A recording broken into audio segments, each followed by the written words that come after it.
A gente vai ver agora sobre o transtorno de oposição desafiante. Esse nome, às vezes você pode encontrar algumas variações dependendo das traduções. Pode ser transtorno de oposição e desafio, transtorno opositor e desafiante, pode ser transtorno é, opositor e desafiante. É, pode ter é, inúmeras variações desses termos, tá? Mas o TOD quer dizer sempre essa questão de um comportamento de oposição e de desafio, tá? Então a gente pensar o que é o TOD? O TOD é uma característica de comportamento. A gente não pode falar que é um transtorno de personalidade, porque não é, a gente está falando de criança, né? Então, a gente está falando de um transtorno que está presente em crianças e a gente vê isso de forma muito frequente hoje, tá? É muito comum. Se vocês pesquisarem no Google, vocês vão ver que é um transtorno extremamente comum hoje em dia, né?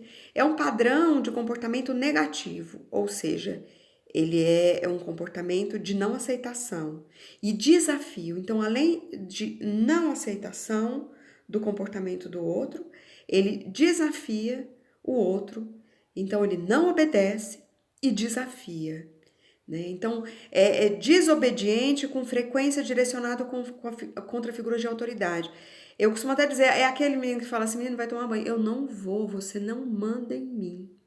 Isso é desafio, tá? Então, além de se opor, eu desobedeço, eu não aceito a autoridade, eu desafio a autoridade de que eu não vou obedecer, tá? É muito comum hoje em crianças, né? A gente percebe isso, crianças com 7 anos de idade, já com um comportamento claramente de transtorno de oposição desafiante. A gente vê, às vezes, até crianças mais novas já com algumas dessas características, né? E tem alguns sintomas que são próprios desse transtorno, que geralmente eles vêm antes dos 8 anos de idade. Então, a gente vê criança de 6 anos de idade, 5 anos de idade, já com algum desses comportamentos. Então, faz parte dos sintomas um humor irritável, são crianças muito irritadiças, tá? Explosivas, né?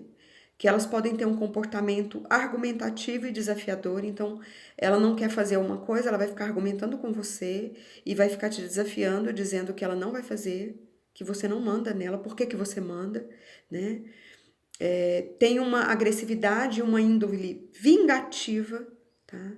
Que duram mais de 6 meses. Então, é diferente de uma criança que está passando por um momento de crise, por um momento de adaptação, ou ela foi vítima de algumas questões e que, para elaborar, ela acaba tendo um comportamento agressivo. Não são crianças que apresentam isso por mais de 6 meses e acabam tendo prejuízos tanto na escola quanto em casa, em função desses comportamentos, tá?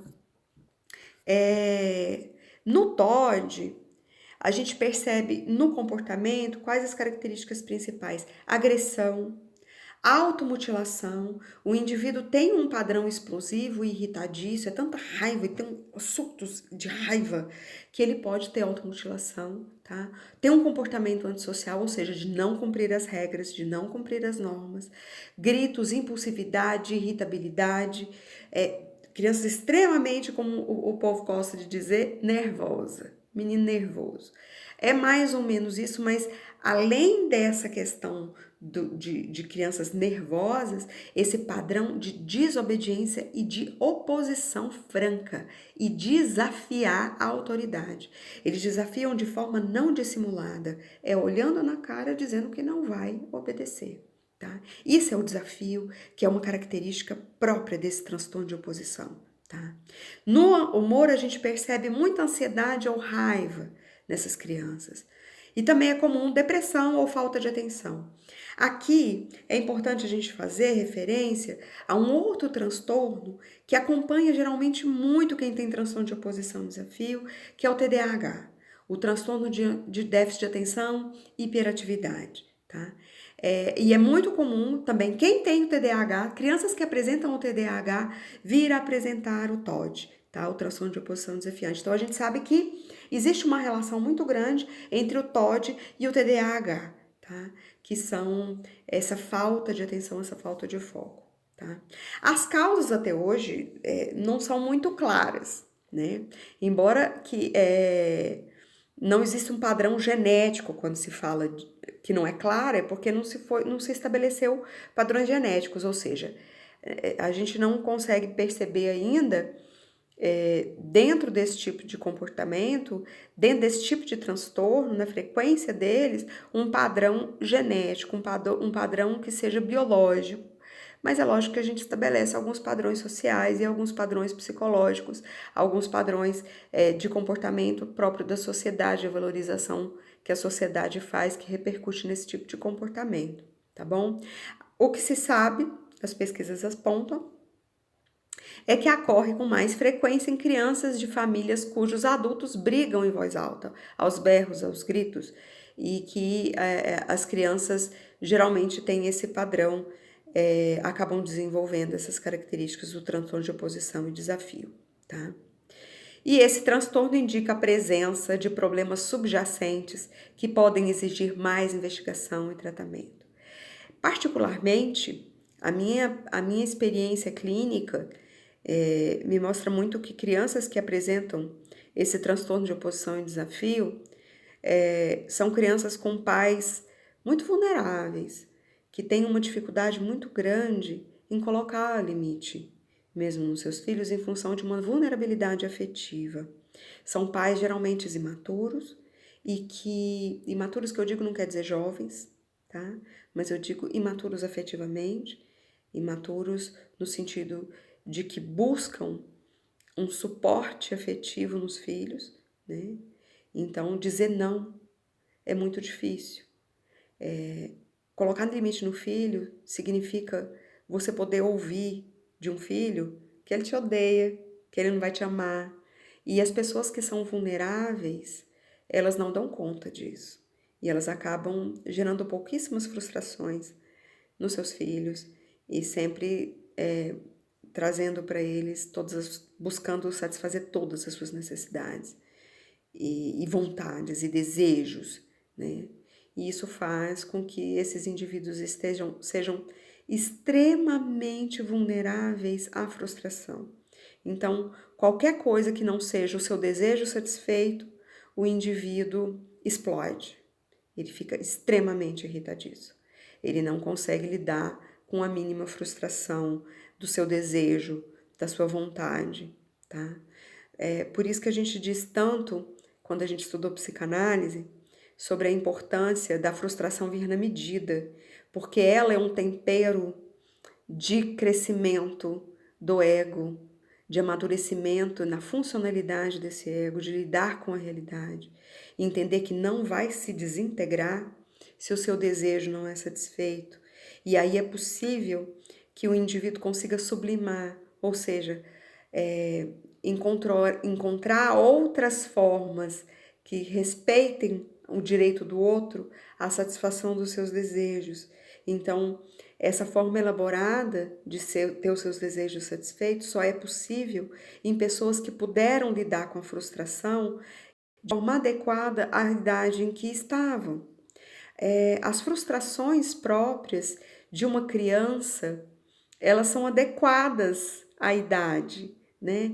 Então, uma criança não poder virar à noite jogando no videogame é uma frustração adequada a uma criança, né? A criança ter que ir tomar banho mesmo sem ela querer é uma frustração adequada. A criança, ela vai se adaptar, ela vai crescer e entender que as normas têm que ser cumpridas, que existe uma importância maior do que a vontade dela no social, né? Ou seja, eu tenho outro. Eu não tenho que olhar só para o meu desejo, eu tenho que olhar para o outro também, né? Quando essas frustrações não acontecem na infância, ou seja, esse indivíduo pode tudo, quando ele chega na adolescência, ele tem frustrações, um universo ao seu redor, as suas relações sociais, a sua vida, vai apresentar para ele frustrações próprias de uma adolescência, né? E esse indivíduo não vai ter a mínima possibilidade afetiva de lidar com essas frustrações, daí tanta irritabilidade, tanta frustração, explosão, agressividade, violência, tá? Então, o TOD aqui, ele fala da origem de quando a gente começa a ter essa deformação na capacidade do ego de lidar com as frustrações, tá? É um transtorno que a gente poderia dizer que seria um prenúncio de alguns problemas sérios numa adolescência. Não quer dizer que todas as crianças que apresentam TOD, elas vão ser adolescentes complicados, elas vão ser adolescentes com dificuldades de comportamento. Pode ser que essa disfunção crônica, ela permaneça desse modelo e que não evolua, tá?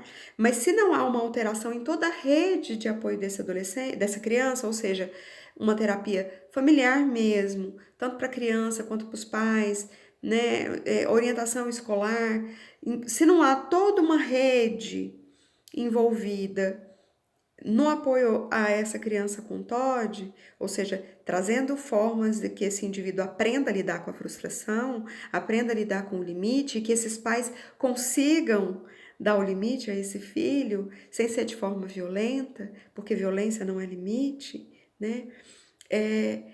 Fazendo isso, é possível que esse indivíduo não evolua, ele não vá apresentar mais adiante um transtorno de conduta, que é o nosso segundo tópico a respeito dessas características, desses transtornos iniciais que podem evoluir, né? Se há uma cronificação, a tendência é que isso evolua e que pode culminar num transtorno de personalidade.